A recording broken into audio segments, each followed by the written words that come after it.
Guys, welcome to once again on my YouTube channel by Disha. तो चलिए आज हम लोग अपना कैश फ्लो की जर्नी को और थोड़ा सा आगे स्टार्ट करते हैं। डीके गोयल की बुक से हम लोगों ने क्वेश्चन करना स्टार्ट किया था। फुल फ्लेज क्वेश्चन पे हम लोग आ चुके थे। इससे पहले मैंने आपको डीके गोयल की बुक से क्विक गेन्स लिमिटेड क्वेश्चन कराया था। आई होप आपको अच्छा लगा हो, आपको समझ में आया हो। तो चलिए नेक्स्ट उसी के बाद एक क्वेश्चन दे रखा है, prepare a cash flow statement from the following balance sheet of garden Honey limited.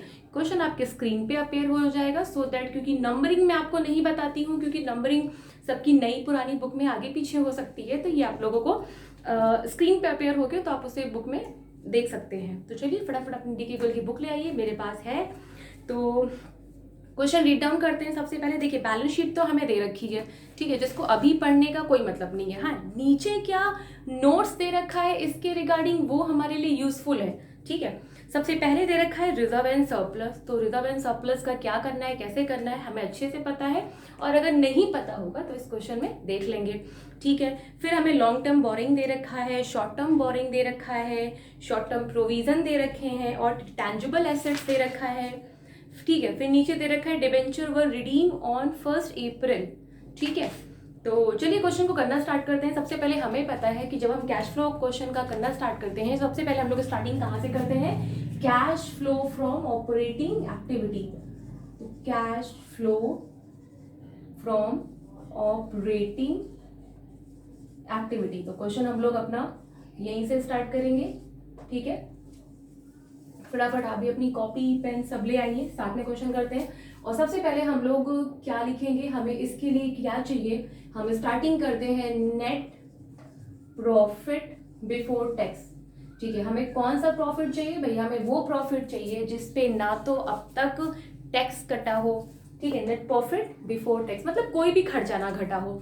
अगर कोई खर्चा घट चुका होता है, हमारे प्रॉफिट से लेस हो चुका होता है, तो हम उसे एड बैक करते हैं। तो ये नेट प्रॉफिट बिफोर टैक्स हमें कहाँ से मिलता है, चलिए देखिए। नेट प्रॉफिट बिफोर टैक्स निकालने के लिए हम लोग लिखते हैं क्या, वर्किंग नोट में इसको लिखेगा प्रॉफिट फॉर द ईयर, जो भी हमारा साल भर का प्रॉफिट होता है उसको लिखते हैं। करेंट ईयर में हमने जो भी प्रॉफिट अर्न किया होता है, उसके बाद हम लोग इसमें ऐड करते हैं ट्रांसफर टू रिजर्व। ये क्या होता है, ट्रांसफर टू रिजर्व का मतलब होता है कि अगर हमने इस प्रॉफिट में से कुछ निकाल के कहीं और ट्रांसफर किया है, जिसकी वजह से हमारा इस साल का प्रॉफिट कम हुआ है, तो एक्चुअल में प्रॉफिट क्या था उसे पता करने के लिए हम लोगों ने जितना भी ट्रांसफर किया होता है, तो जब किया था तब निकाल लिया था, अब ऐड बैक कर दो ताकि पता लग जाए हमारा एक्चुअल प्रॉफिट क्या था, इसलिए हम लोग ऐड करते हैं। और क्या ऐड करते हैं, और इसमें हम लोग ऐड करते हैं प्रपोज डिविडेंड। क्या ऐड करते हैं, प्रपोज डिविडेंड। कौन सी ईयर का, मैंने आपको बताया था प्रपोज डिविडेंड करेंट ईयर और लास्ट ईयर का दे रखे होंगे, लेकिन हमें हमेशा कौन से ईयर का प्रपोज डिविडेंड लेना है, तो हमेशा लास्ट ईयर का लेना है। करेंट ईयर का देखते ही उसे हटा देना है, ठीक है। तो प्रपोज डिविडेंड लास्ट ईयर का लेंगे, और क्या ले लेंगे, इंटरिम डिविडेंड। ये बहुत रेयर मिलेगा क्वेश्चन में, लेकिन मिलेगा, ठीक है। और क्या लेंगे, provision for tax, provision for tax, ठीक है। मैंने कहा अगर एक ही दे रखा है तो वही ऐड कर देंगे, लेकिन अगर 2 साल के दे रखे हैं, करेंट ईयर लास्ट ईयर, तो करेंट ईयर का ऐड करेंगे, ठीक है। और क्या करेंगे, कुछ नहीं, बस। तो चलिए प्रॉफिट फॉर द ईयर, अब जो हमें मिलेगा वो हमारा क्या होगा, नेट प्रॉफिट बिफोर टैक्स। तो सबसे पहले हमें क्या चाहिए, 1 बाय 1 स्टेप देखते हैं। Profit for the year, profit for the year के लिए अपनी बैलेंस शीट में जाइए, ठीक है मैम, चले गए। मैंने कहा बैलेंस शीट में जाने के बाद किसको पकड़ेंगे, रिजर्व एंड सरप्लस को पकड़ेंगे, ठीक है मैम, मिल गया रिजर्व एंड सरप्लस। अब बताइए, मैंने कहा क्या रिजर्व एंड सरप्लस का नीचे कोई बाइफरकेशन दे रखा है, तो उन्होंने बोला यस मैम, नोट नंबर 1 में दे रखा है। मैंने कहा क्या क्या दे रखा है, तुम लोगों ने बोला मैम जर्नल रिजर्व दे रखा है, प्रॉफिट एंड लॉस का बैलेंस दे रखा है। बस अब यहीं से हम क्वेश्चन करना स्टार्ट करेंगे। मैम अगर ना दिया होता, अगर रिजर्व एंड सरप्लस का नीचे बाइफरकेशन ना दिया होता स्टूडेंट, तो आप करेंट ईयर में से लास्ट ईयर लेस करेंगे, और जो भी आएगा उससे आप प्रॉफिट फॉर द ईयर में ऐड कर देंगे, ठीक है। क्या बोला मैंने, अगर रिजर्व एंड सरप्लस का नीचे कोई फर्दर इंफॉर्मेशन बाइफरकेशन नहीं दे रखा है, तो आप रिजर्व एंड सरप्लस ही पकड़ेंगे, करेंट ईयर में से लास्ट ईयर लेस करेंगे, जो भी अमाउंट आएगी उसको प्रॉफिट फॉर द ईयर में लिख देंगे। लेकिन अगर बाइफरकेशन है तो कैसे करेंगे, देखिए प्रॉफिट फॉर द ईयर, नीचे देखिए आपको रिजर्व एंड सरप्लस में प्रॉफिट एंड लॉस का बैलेंस दे रखा है, लीजिए करेंट ईयर में से लास्ट ईयर घटाइए, तो भैया करेंट ईयर का हमारा प्रॉफिट कितना था, 67,000, और लास्ट ईयर का कितना था 20,000, इट मीन्स तो 67,000 में से 20,000 लेस कर दीजिए, ठीक है, माइनस 20,000, इट विल कम 47,000। मतलब करेंट ईयर का हमारा प्रॉफिट फॉर द ईयर कितना है 47,000। तो इसको हम लोग लिख देंगे। फिर क्या ऐड करना है, ट्रांसफर टू रिजर्व। तो देखिए हमें क्या दे रखा है, हमें दे रखा है जनरल रिजर्व करेंट ईयर और लास्ट ईयर। तो करेंट ईयर में से लास्ट ईयर का लेस कर दीजिए, जो भी आएगा वो क्या होगा, ट्रांसफर टू जनरल रिजर्व होगा। तो 1,25,000 में से 1 लाख लेस करेंगे तो हमारा ट्रांसफर टू रिजर्व कितना जाएगा, 25,000 का जाएगा। फिर चलते हैं प्रपोज डिविडेंड की ओर। क्या किसी तरीके का कोई प्रपोज डिविडेंड है, नो मैम, कोई भी प्रपोज डिविडेंड हमें नहीं दे रखा है तो नहीं लेंगे, डैश कर दीजिए। क्या कोई इंटरिम डिविडेंड है, नहीं है मैम, एक बार ध्यान से देख लेते हैं, नहीं, किसी भी तरीके का इंटरिम डिविडेंड नहीं है, नहीं है तो नहीं लेंगे, ठीक है। फिर क्या दे रखा है, प्रोविजन फॉर टैक्स, ठीक है। क्या प्रोविजन फॉर टैक्स हमें दे रखा है, यस मैम, देखिए शॉर्ट टर्म प्रोविजन में provision for tax current year last year का दे रखा है। मैंने कहा अगर एक ही दे रखा होता तो वही ऐड कर देते। अगर मैम 2 साल का दे रखा है जैसे प्रपोज डिविडेंड में, तो मैम आप कहती हैं कि करेंट ईयर का कैंसिल कर दिया करिए और हमेशा प्रपोज डिविडेंड लास्ट ईयर का लिखा जाएगा। तो मैम प्रोविजन फॉर टैक्स के लिए भी क्या ऐसा कुछ है, मैंने कहा हाँ, प्रोविजन फॉर टैक्स अगर 2 साल के दे रखे हैं तो करेंट ईयर का ऐड कर दोगे, कौन सी ईयर का, करेंट ईयर का ऐड कर दो। तो देखो provision for tax current year का कितना है 30,000, उठा के ऐड कर दीजिए इसको, ठीक है। तो अब हमें क्या मिल जाएगा, हमें मिल जाएगा नेट प्रॉफिट बिफोर टैक्स, कितना मिल गया, तो देखिए 47,000 plus 25,000 plus 30,000, it will come 1,02,000। ये हमारा क्या हो गया, नेट प्रॉफिट बिफोर टैक्स कितने का, 1,02,000, ठीक है। अब हम लोग इसमें क्या ऐड करेंगे, अब हम लोग इसमें ऐड करेंगे वो एक्सपेंडिचर जो हमारे पीएल से लेस नहीं होने चाहिए थे पर वो लेस हो गए हैं, ठीक है। तो जैसे डेप्रिसिएशन हो गया, discount on issue of shares या डिबेंचर हो गया, इंटेंजिबल एसेट्स का रिटर्न ऑफ हो गया, इंटरेस्ट पेड हो गया, ये सारे एक्सपेंडिचर जो कि पीएल से लेस नहीं होने चाहिए बट अगर वो लेस हो गए हैं तो हमारा काम क्या है, उन्हें उठा के ऐड बैक कर देना, ठीक है। तो चलिए आगे चलते हैं। तो चलिए सबसे पहले देखते हैं क्या हमें क्या क्या दे रखा है नीचे। सबसे पहले दे रखा है लॉन्ग टर्म बोरिंग 12% डिबेंचर। तो देखिए लास्ट ईयर हमारे पास डिबेंचर कितने के थे, 30,000 के थे, ठीक है। और इस साल डिबेंचर नहीं है, इसका मतलब हम डिबेंचर नहीं होने का मतलब क्या है मैम, मतलब कंपनी ने डिबेंचर इशू किया था, ठीक है, और 30,000 के, और आज की डेट में नहीं है इस साल में, इसका मतलब कंपनी ने डिबेंचर होल्डर का पे ऑफ कर दिया, ठीक है। तो देखिए अच्छा, ये पे ऑफ अगर इस साल के एंड में हुआ होता, अगर ये डिवेंचर इस साल के एंड में रिडीम हुआ होगा तो कंपनी इस साल स्टार्टिंग से लेके एंड तक का इंटरेस्ट देगी ना डिवेंचर होल्डर का, वो कंपनी के लिए एक्सपेंडिचर होगा ना, तो कंपनी ने उसको पीएल से लेस किया होगा। हमारा काम क्या है, ऐड बैक करना। तो हमें हिंट पता लग जाए कि भैया अगर ये 30,000 के डिवेंचर जो लास्ट ईयर थे आज नहीं है, मतलब कंपनी ने पे ऑफ कर दिया, तो ये पे ऑफ कब किया, ईयर के एंड में किया, मिड में किया या स्टार्टिंग में किया। तो देखिए आपको क्वेश्चन के नीचे दे रखा है डिबेंचर वर रिडीम ऑन 1 अप्रैल 2011, मतलब सॉरी 11 इसलिए क्योंकि मेरी बुक है, तो डिबेंचर ऑन रिडीम ऑन 1 अप्रैल, तो आप 1 अप्रैल को ध्यान दीजिए। तो 1 अप्रैल का मतलब है कि इस साल की स्टार्टिंग में आते ही कंपनी ने डिबेंचर को पे ऑफ कर दिया। तो जब कंपनी ने पब्लिक का पैसा इस साल के स्टार्टिंग में एक दिन भी एक्स्ट्रा रखा ही नहीं तो कंपनी उस पर इंटरेस्ट नहीं देगी, ठीक है। तो इस इंफॉर्मेशन से हमें सिर्फ इतना पता लगता है कि डिबेंचर रिडीम हुए हैं बट कोई भी इंटरेस्ट का पेमेंट नहीं होना है। लेकिन अगर ये 1 अप्रैल ना होके 31 मार्च होता तब हम लोग इसका इंटरेस्ट का पेमेंट करते इसी 30,000 पे 12% की रेट से, ठीक है। आगे चलते हैं। Short term borrowing, bank overdraft आएगा नहीं। शॉर्ट टर्म प्रोविजन हम लोग कंसीडर कर चुके हैं। टैंजिबल एसेट्स, देखिए लैंड एंड बिल्डिंग और प्लांट एंड मशीनरी, ठीक है, कोई बात नहीं, ये भी हमारा इन्वेस्टिंग एक्टिविटी से रिलेटेड है। तो भैया अभी तो कुछ नहीं मिला एड बैक करने के लिए, तो एक चीज देख लेते हैं क्या कोई इनटैंजिबल एसेट्स है, तब ये एक चीज बची है, देखो जाके। यस मैम है, मैंने कहा देखो इनटैंजिबल एसेट्स रिड्यूस हो रही है कि इंक्रीज हो रही है। अगर हमारी इंटैंजिबल एसेट्स इंक्रीज हो रही है तो उसको मानते हैं परचेज ऑफ एन एसेट्स, और purchase of an assets investing activity का पार्ट है। लेकिन अगर हमारी इंटेंजिबल एसेट्स डिक्रीज हो रही है तो उसको सेल नहीं मानते, उससे क्या मानते हैं, रिटर्न ऑफ। तो इंटेंजिबल एसेट्स का बढ़ना परचेज ऑफ एन एसेट्स होता है, लेकिन इंटेंजिबल एसेट्स का घटना क्या होता है, वो रिटर्न ऑफ एन एसेट्स जो कि पीएल से राइट ऑफ हुआ होगा, तो आज हमें उसे ऐड बैक कर देना है। तो क्या हो रहा है, यस मैम लास्ट ईयर 60 के थे और आज 42 के रह गए, तो इट मीन्स क्या है, इंटेंजिबल एसेट राइट ऑफ हो रही है। क्या करेंगे, पीएल से लेस हुआ होगा जिसने हमारे प्रॉफिट को कम किया होगा। हमारा काम क्या है, प्योर प्रॉफिट पता करना है, तो ऐड बैक कर दो। तो 60 में से 42,000 लेस करो, तो 60,000 माइनस 42,000 कितना हो गया, 18,000।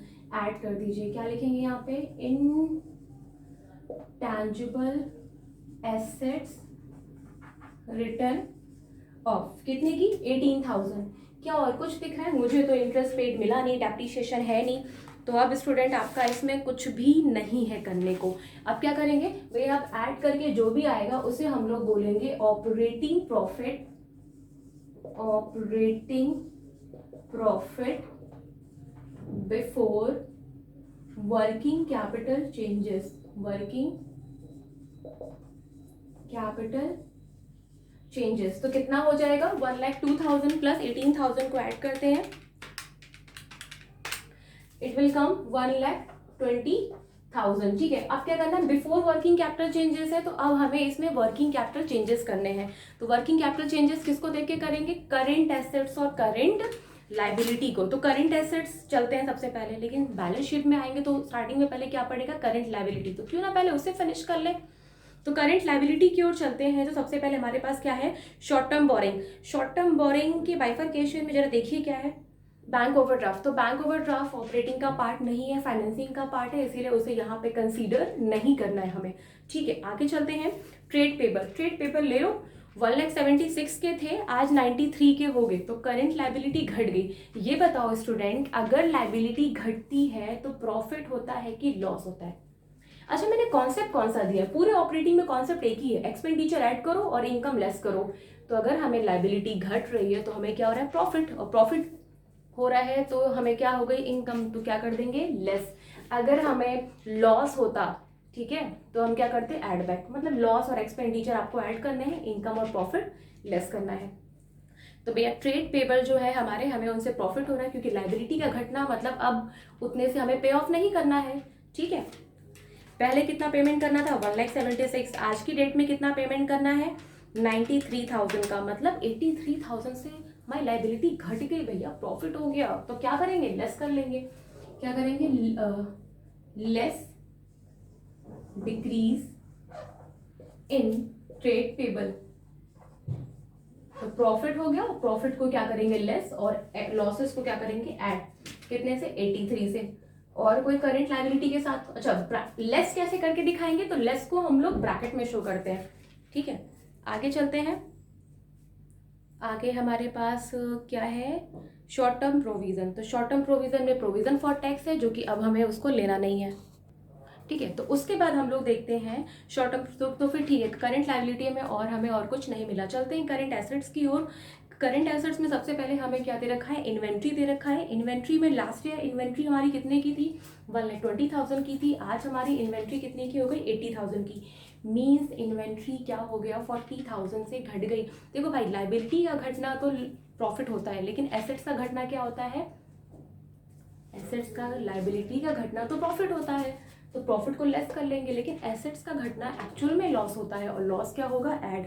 तो इन्वेंट्री हमारा 120 से 80 मतलब 40,000 से घट गई, तो लॉस हुआ है ना, और लॉस को ऐड कर लेंगे। क्या लिखेंगे, ऐड डिक्रीज इन इन्वेंट्री। तो देखिए, लायबिलिटी घटी थी तो लेस किया था, क्योंकि कॉन्सेप्ट कौन सा लगा था, प्रॉफिट लेस होंगे और लॉसेस ऐड होंगे। और ये इन्वेंट्री हमारे लिए करंट एसेट्स है, अगर ये घट रहा है तो क्या हुआ है, लॉस, और लॉस को ऐड करेंगे। ठीक है, कितने से, 40,000 से। कॉन्सेप्ट ऐड है, लॉस हुआ तो ऐड, प्रॉफिट हुआ तो लेस। अब ये आपको समझना है कि एसेट्स के घटने से प्रॉफिट होता है कि लॉस होता है। तो एसेट्स के घटने से लॉस होता है, ऐड कर लिया। लाइबिलिटी के घटने से प्रॉफिट होता है तो लेस कर लिया। और क्या है, ट्रेड रिसिवेबल 66 के थे, 1 लाख के हो गए। बताइए, एसेट्स हमारी 66,000 की थी, 1 लाख की हो गई, 34 का प्रॉफिट हो गया। प्रॉफिट होगा तो लेस कर ले, क्या करेंगे, ऐड कर लीजिए। प्रॉफिट हो गया तो लेस करेंगे, तो क्या करेंगे, लेस इंक्रीज इन, क्या है हमारे पास, ट्रेड रिसिवेबल।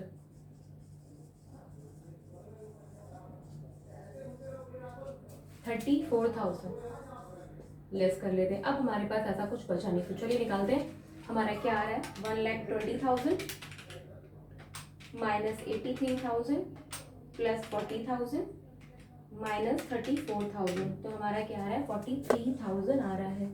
ठीक है, अब क्या करेंगे, इनकम टैक्स लेस करेंगे, तो करेंट ईयर का प्रोविजन फॉर टैक्स ऐड किया था और लेस कर देंगे इनकम टैक्स पेड। कौन सी ईयर का, लास्ट ईयर का इनकम टैक्स पेड। तो देखिए लास्ट ईयर का इनकम टैक्स पेड हमारे पास कितने का है, 22,000 का है, लेस कर दीजिए उसे।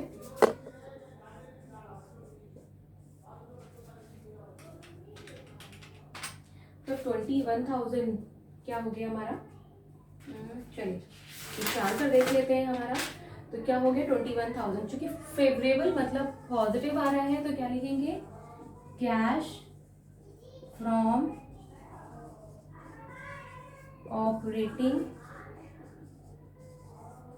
एक्टिविटी। ठीक है, और जहां से हमें एक एक्टिविटी का आंसर मिल जाएगा वहीं से हम लोग अपनी नेक्स्ट एक्टिविटी को स्टार्ट करेंगे। तो अब हम लोग स्टार्ट करते हैं कौन सी एक्टिविटी, इन्वेस्टिंग एक्टिविटी से स्टार्ट करेंगे। तो क्या लिखेंगे हम लोग लिखेंगे cash flow from investing activity. ठीक है, चलिए अब इन्वेस्टिंग एक्टिविटी, तो इन्वेस्टिंग एक्टिविटी में हमें पता है सेल या परचेज ऑफ एन एसेट्स आती है और कुछ इनकम लेते हैं हम लोग। कौन कौन सी इनकम लेते हैं, interest receive, dividend receive, rent receive. अगर ये 3 इनकम है तो पहले तो ऑपरेटिंग में लेस करते हैं, फिर वही इन्वेस्टिंग में जाके ऐड कर देते हैं। तो नीचे देखते हैं, फिलहाल ऐसी कोई इंफॉर्मेशन हमारे पास नहीं है, तो चलते हैं भैया। इन्वेस्टिंग एक्टिविटीज हमारी नॉन करेंट एसेट्स से रिलेटेड है, तो नॉन करेंट एसेट्स में टैंजिबल और इनटैंजिबल है। तो सबसे पहले देखते हैं टैंजिबल एसेट्स। तो टैंजिबल में हमारे पास 2 चीजें हैं, land and building, plant and machinery. इनके 2 साल की इंफॉर्मेशन दे रखी है। तो सबसे पहले पकड़िए लैंड एंड बिल्डिंग को।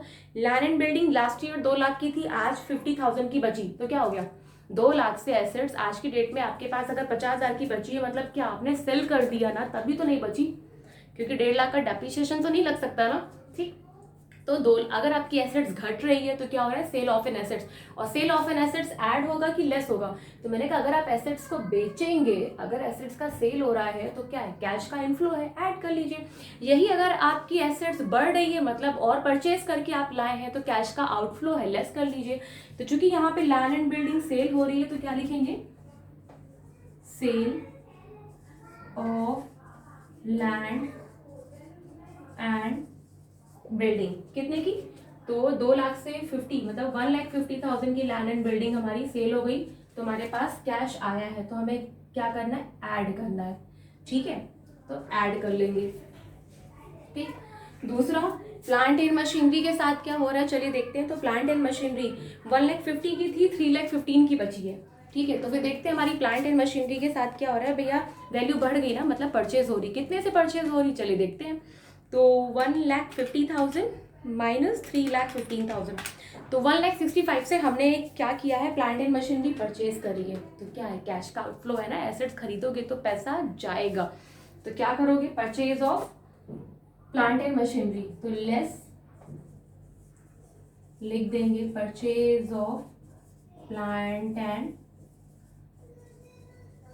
मशीनरी, कितने से, 1,65,000 से, लेस कर लीजिए। अब देखिए, अब हमारे पास इसमें और कोई इंफॉर्मेशन नहीं है, ना हमें कोई इंटरेस्ट रिसीव हो रहा है, ना कोई डिविडेंड रिसीव हो रहा है, ना ही कोई रेंट रिसीव हो रहा है।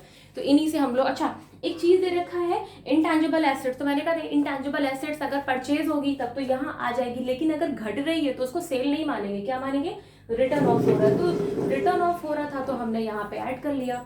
ठीक है, तो आगे चलते हैं। नॉन करेंट इन्वेस्टमेंट, देखिए क्या हो रहा है, 62 के थे, 30 के हो गए, तो नॉन करेंट इन्वेस्टमेंट हमारे सेल हो गए, तो क्या है, कैश का इनफ्लो आएगा, तो ऐड कर ले। तो इसका मतलब 32,000 की नॉन करेंट इन्वेस्टमेंट हमारे तो ऐड कर लीजिए, क्या लिखेंगे, sale of non current investment, कितने का, 32,000 का सेल हो गया, तो ऐड कर लेंगे। अब आंसर कहाँ पे निकालेंगे, तो चलिए आंसर यहाँ पे निकालेंगे, जिसके लिए हम लोग इसको रब कर लेते हैं। आई होप ये आपने नोट डाउन कर लिया होगा। ठीक है, चलिए इन्वेस्टिंग एक्टिविटी का आंसर, तो इसको ऐड करके इसका आंसर एक काम करते हैं, हम लोग यहाँ पे लिख देते हैं, ठीक है, तो पहले देखते हैं हमारा इन्वेस्टिंग एक्टिविटी से कैश का इनफ्लो हो रहा है या फिर कैश यूज हो रही है। तो 1,50,000 प्लस का है, माइनस 1,65,000 और प्लस 32,000। तो हमारा आंसर कितना आ रहा है इसमें, तो 17,000। चूंकि पॉजिटिव आ रहा है तो क्या लिखेंगे, कैश फ्रॉम इन्वेस्टिंग एक्टिविटी। ठीक है, जैसे ही एक एक एक्टिविटी का आंसर निकलता जाएगा उसको सेपरेटली लिखते जाएंगे, तो 70,000 भी फाइनल हो गया। अब क्या बनाएंगे, अब हम लोग बनाएंगे कैश फ्लो फ्रॉम फाइनेंसिंग। अब इसके बाद हमारी लास्ट एक्टिविटी बचती है फाइनेंसिंग एक्टिविटी। चलिए फाइनेंसिंग एक्टिविटी की ओर चलते हैं। ठीक है, फाइनेंसिंग एक्टिविटी के लिए मैंने आपको बोला था कि सबसे पहले कहाँ जाएंगे, शेयर कैपिटल पे जाएंगे। तो चलिए शेयर कैपिटल की ओर चलते हैं और शेयर कैपिटल में देखते हैं 2,50,000 की थी, 2,80,000 की हो गई, मतलब 30,000 से कंपनी ने और शेयर इशू किया है। तो क्या लिखेंगे, issue of share capital, issue of share capital. क्योंकि अगर शेयर और इशू हुई तो कंपनी के पास पैसा आया है, कैश का इनफ्लो है, इसको ऐड कर लेंगे 30,000। फिर इसके बाद हम लोग कहाँ चलेंगे, नॉन करेंट लाइबिलिटी में। तो नॉन करेंट लाइबिलिटी में चलते हैं तो वहाँ हमें क्या मिलता है, लॉन्ग टर्म बोरिंग। और लॉन्ग टर्म बोरिंग में था क्या, डिवेंचर थे 12% वाले, जो लास्ट ईयर 30,000 के थे, आज की डेट में नहीं बचे। मतलब क्या हो गया, रिडम्पशन ऑफ डिवेंचर हो गया। तो कैश का आउटफ्लो है, कंपनी के पास से पैसा गया है, लेस कर लेंगे। क्या लिखेंगे, रिडम्पशन, रिडम्पशन ऑफ डिवेंचर कितने का, 30,000 का, लेस कर लेते हैं। एक चीज और मैंने आपसे करंट लाइबिलिटी की छुड़वाई थी, जिसे बोलते हैं शॉर्ट टर्म बोरिंग में आपका था बैंक ओवरड्राफ्ट। तो बैंक ओवरड्राफ्ट ध्यान रखिएगा, कभी भी ये नॉन करेंट में नहीं मिलेगा, लेकिन अगर ये आपको मिलता है तो प्लीज इसे फाइनेंसिंग एक्टिविटी में इसको कंसीडर करेंगे। तो बैंक ओवरड्राफ्ट 70,000 के थे लास्ट ईयर, आज 40 के हो गए, मतलब 30,000 से हमने रिपेमेंट कर दिया। तो इसको लिख दीजिए डिक्रीज इन बैंक ओवरड्राफ्ट,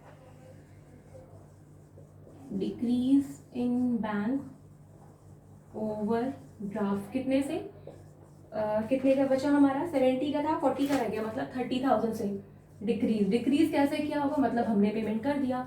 अच्छा, कुछ चीज़ें यहाँ पे और आती हैं, जैसे प्रपोज डिविडेंड हम लोगों ने ऐड बैक किया था नेट प्रॉफिट बिफोर टैक्स निकालने में, वही यहाँ आके लेस कर देते हैं। ठीक है, लेकिन प्रपोज डिविडेंड था नहीं, इंटरिम डिविडेंड होता तो वो भी जो वहाँ ऐड किया था नेट प्रॉफिट निकालने में, यहाँ लेस कर देते। इंटरेस्ट पेड अगर यहाँ ऐड करते तो यहाँ लेस कर देते, तो ऐसा कुछ किया नहीं, तो अब हमारा इसमें कुछ भी करने लायक बचा नहीं है। तो चलिए फाइनेंसिंग एक्टिविटी का भी आंसर निकालते हैं। तो फाइनेंसिंग एक्टिविटी का आंसर कितना निकलेगा, 30,000 ही निकलेगा, क्योंकि 2 माइनस 30 के हैं, तो एक ही 30 का बचा। देखिए ये 30 से ये 30 कैंसिल हो गया, 30 बचा। क्योंकि नेगेटिव में है तो क्या लिखेंगे, कैश फ्रॉम नहीं है बल्कि cash used in financing activity हो गया।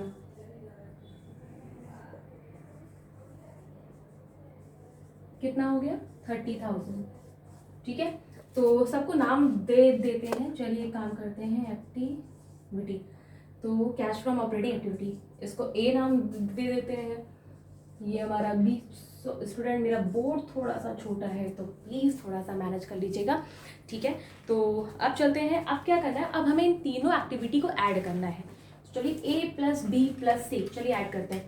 तो 21,000 ऑपरेटिंग से आया था, प्लस था, 17,000 इन्वेस्टिंग से आया था, प्लस का था, और 30,000 का नेगेटिव आया था, तो माइनस। तो भैया 8,000 का हमारा फेवरेबल आ रहा है। चूंकि तीनों एक्टिविटी को अगर ऐड करके फिगर पॉजिटिव आती तो उसको लिखेंगे net increase in cash and cash equivalent, और अगर नेगेटिव आती है तीनों को ऐड करके तो क्या लिखेंगे, net decrease in cash and cash equivalent. तो फिलहाल हमारा पॉजिटिव आ रहा है तो क्या लिखेंगे, net increase in cash and cash equivalent. कितना, 8,000 का। मैंने कहा था कैश फ्लो का क्वेश्चन सही है या गलत है चेक करने के लिए तीनों एक्टिविटी को ऐड करके जो आंसर आएगा उसमें opening cash and cash equivalent add कर दीजिए। क्या ऐड करेंगे इसमें, opening cash and cash equivalent, और अगर ये क्लोजिंग के बराबर आ जाए तो इट मीन्स आपका क्वेश्चन सही है। तो चलिए देखते हैं। तो opening cash and cash equivalent हमारे पास कितने का है, 10,000 का है। तो देखिए जैसे हमने इसमें 10,000 ऐड किया, ये किसके बराबर आ गया, closing cash and cash equivalent. Check कर लीजिए आपकी क्लोजिंग कैश का बैलेंस भी 18,000 है। तो स्टूडेंट अगर आपको वीडियो पसंद आया हो तो प्लीज़ लाइक करें, सब्सक्राइब करें एंड शेयर करें। Thank you. नोट डाउन कर लें।